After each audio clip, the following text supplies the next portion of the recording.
This is my love letter to Small Cheval, the best burger joint in Chicago.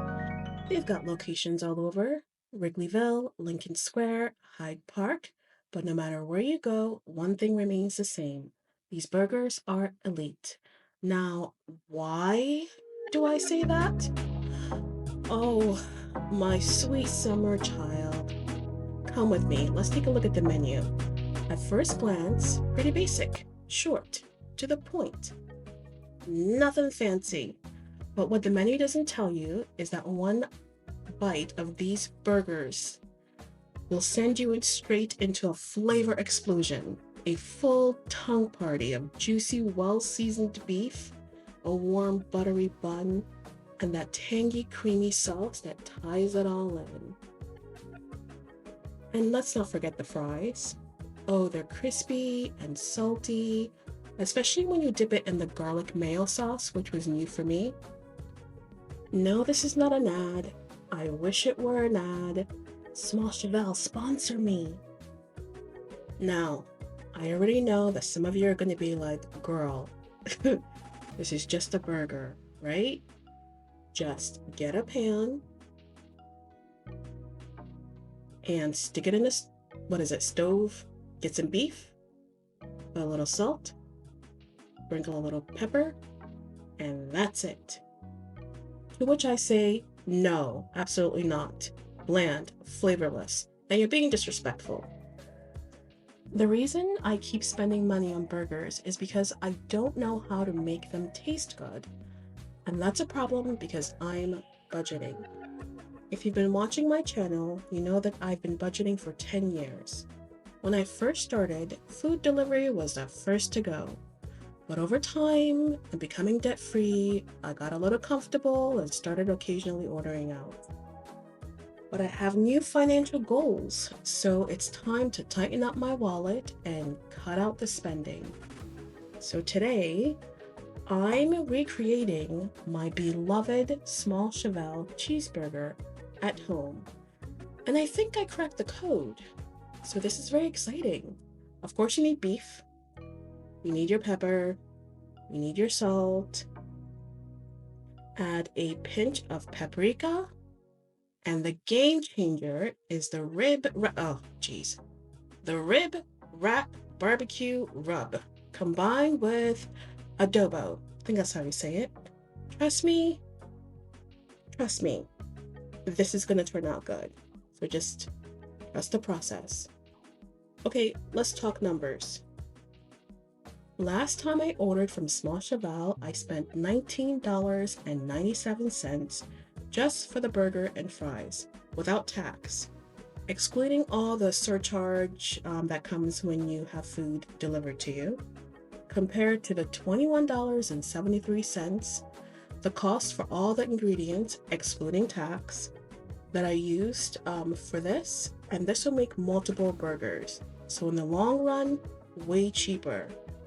Now I'm cooking this at my sister's house and she shops at Publix. Of course, the prices may vary depending on the state that you live in and where you go to shop. I did not include the mayo, radish, ketchup. Anyway, okay, back to being serious. I did not include the mayo, radish, ketchup because those are staples in my household and in my sister's as well. So let's get cooking. Step 1. I don't really need to describe this. Just season your beef. Season it to your liking. I like a lot more flavor, but not a lot of salt.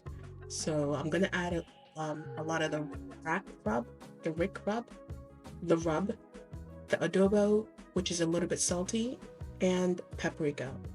If you look in the upper corner, I'm making the secret sauce.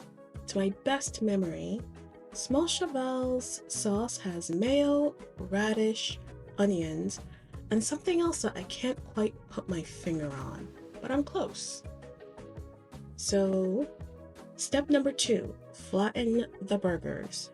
I used to make mine too thick, which led to either dry, husky pucks or raw in the middle meat disasters. So I just kind of roll in the ball, give it a slap, respectfully, of course. And that's it. All right. If you look in the upper corner, you're going to see that I'm going to make the garlic mayo. I just stuck some fresh garlic in the air fryer for 9 minutes. I actually overcooked it, so next time I make this, I'm probably gonna cook it for maybe 5 minutes, 7 minutes max. Now, I left the burger in the fridge for a few hours because I made this in the early afternoons and we had this for dinner.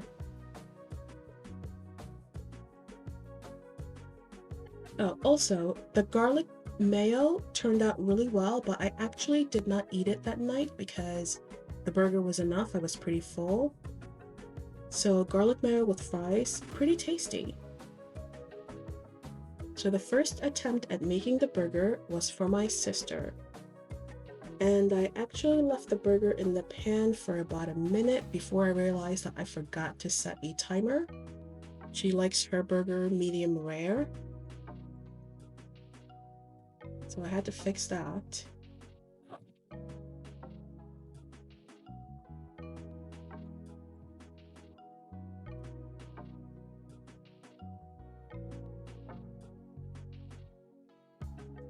I think I flipped it after 3 minutes or so. And then I set the timer again for under 2 minutes, or 2 minutes, because I didn't want to overcook it.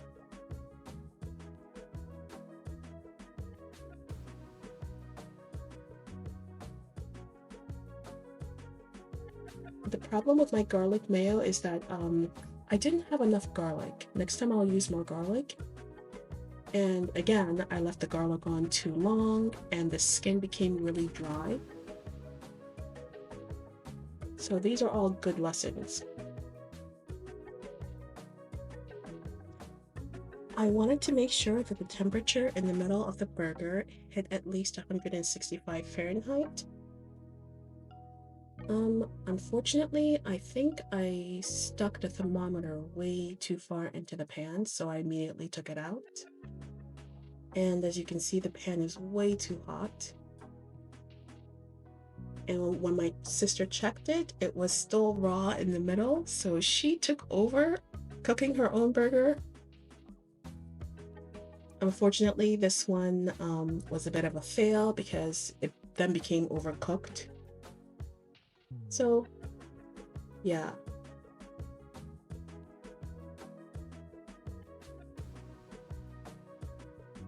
My second attempt was my own burger.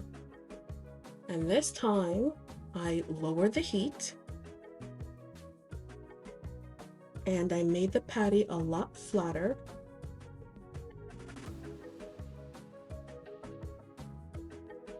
I set my timer for 3 minutes on one side. And then later on, I think I set it for 1 minute and 30 seconds for the other. Oh good, I turned on the lights. I don't know why I kept it off most of the time. The sauce is actually quite flavorful. Again, it's not quite what I remember tasting from small Cheval, but it's close. I also used Gouda cheese for the first time.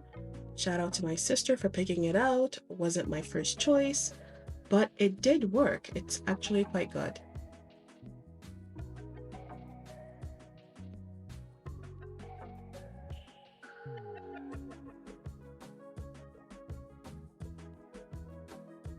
And this was after I flipped it. I set it for like another minute and 25 seconds.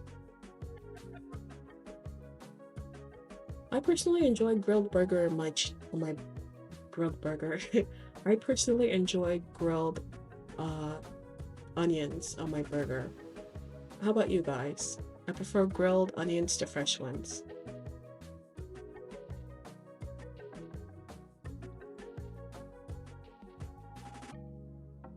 Okay, now for the moment of truth.